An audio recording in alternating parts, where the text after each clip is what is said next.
What up, guys? I am Gran, here for ASL Week 8 Power Rankings with Hutch. Hello, guys. Okay, so I guess let's get into it. Let's go ahead So, and hop into it. number 14, we both have Demaster. He hasn't won a game yet, so it's a pretty easy choice for me. Why do you have Demaster at 14? I'm assuming the same reasons? Yeah, pretty much. Just 0 and 8 has not had the best season for the Master. Yes, there's some games that he should have won, so maybe he shouldn't have a donut in the W Yeah, column, but still, you got to find ways to pick up wins. yeah. And why do you have Cam at number 13? All right, so I have Cam at number 13. While yes, Cam played really well at the beginning of the season, we really just not have seen him play that well recently. And Yeah, he's just Malone has shown better signs of light recently to maybe like yeah, make a I don't know, like weird playoff run, win 5 in a row. Malone yeah. definitely has the better shot at it if it were to happen, but yeah, he just has not played well, and his team isn't great, so it doesn't help him. But yeah. Yeah, I have Cam at 13, and I felt he actually played pretty decent, and actually he had a win lined up, but he decided to click fly over Dragonclaw, which really confused me. I didn't get that play at all because of me and Shao. It's gonna die to a Dragonclaw +1. So he had the game locked up, and while I do think he played a little bit better than Malone because he did put himself in a position to win, I think that mistake right there is enough for me to put him below Malone, personally this week.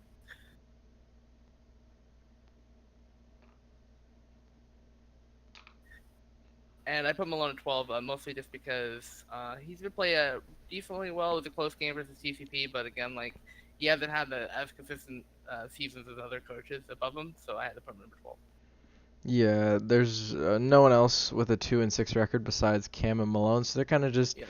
interchangeable. But just Malone has played a little bit better, just not good enough to be racking up enough wins. He has got some decent wins, like a win over Brad and a win over I don't know who the other one was, but yeah, he's got a decent amount of wins, impressively. Yep.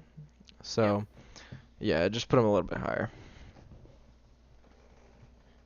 Next we both have Keister. I actually played him this week, and I felt that I didn't really understand his prep too much, and it was kind of weird, and I don't think it dealt really too well with my team. It was just kind of he didn't play, I think, up to what I've seen from him. Cause I've seen him play really good. I've also seen him play really poorly, so it's kind of inconsistent. And his record reflects that, being 3-5 with a neck 10 dip, I believe. So I have him 11, dropping a bit from last week. Yeah, just Keister has not played that well this season. Um, yeah, he got completely destroyed if we're being honest. He got 6-0'd. His prep wasn't there. His play wasn't there. He's got a 3-5 record, so he's just above the 2-6 mark, and he's, in my Yeah, opinion, he's had the worst season out of the 3-5 teams. And I think he's actually only the only 3-5 team, but either way, he just has not performed at the level we've seen him play before. yeah. And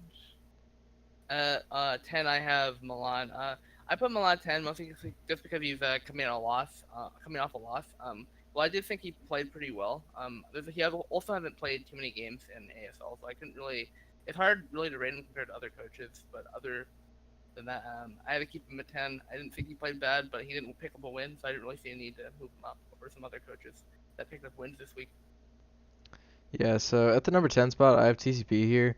And I feel like that I can't fault Milan too much because the team is not his play style.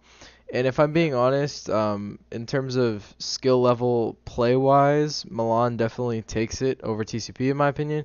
yeah, Milan is a fantastic coach, and if he had a team that fit his play style, it'd be a lot better. But TCP just he came off a championship and he's sitting at 4-4. I think yeah, comparatively, that's a lot worse to a lot of other coaches, considering like Shadow was like 2-11 last year, and now he's at 4-4.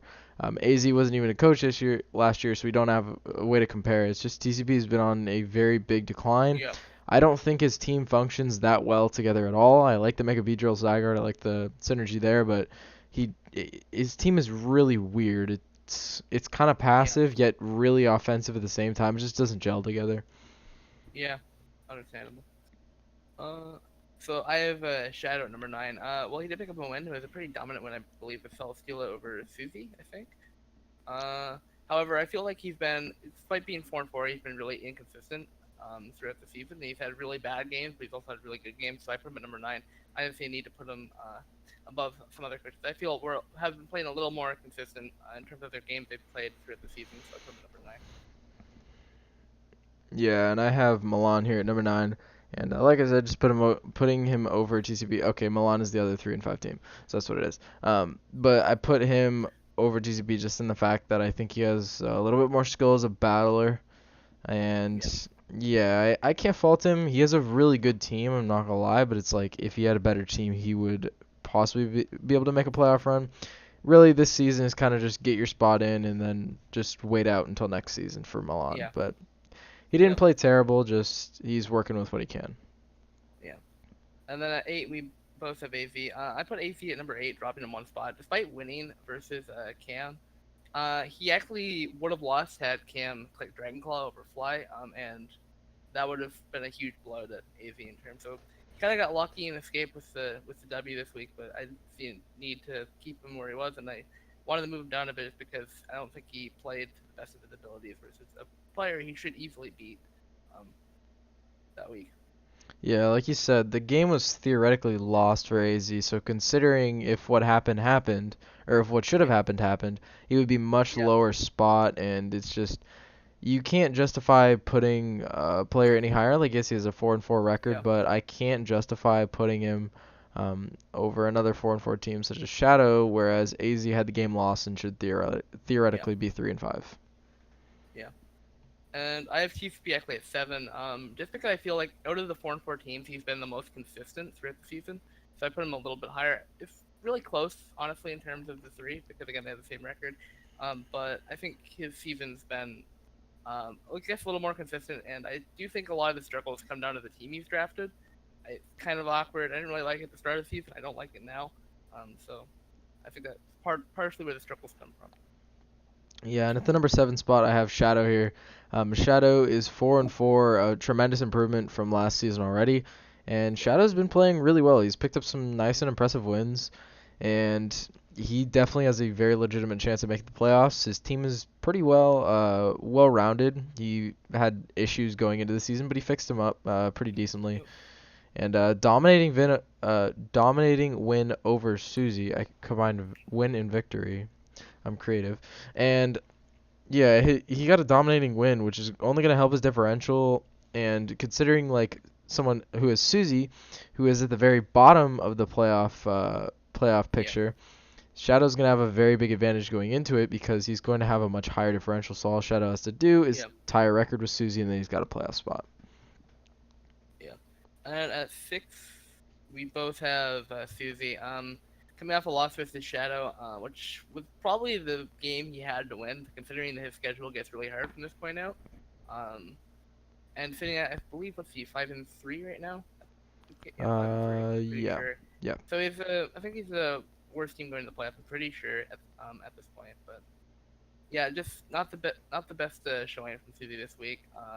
So because he's in the playoffs, I felt a need to keep him at 6, but yeah, not the best showing. Yeah, so I also have Susie at number 6 here. Because like we've seen in the past, you can have a good record throughout the entire season if you want, but if you don't have a good enough differential, you won't make playoffs. It's that simple, like I explained with Shadow.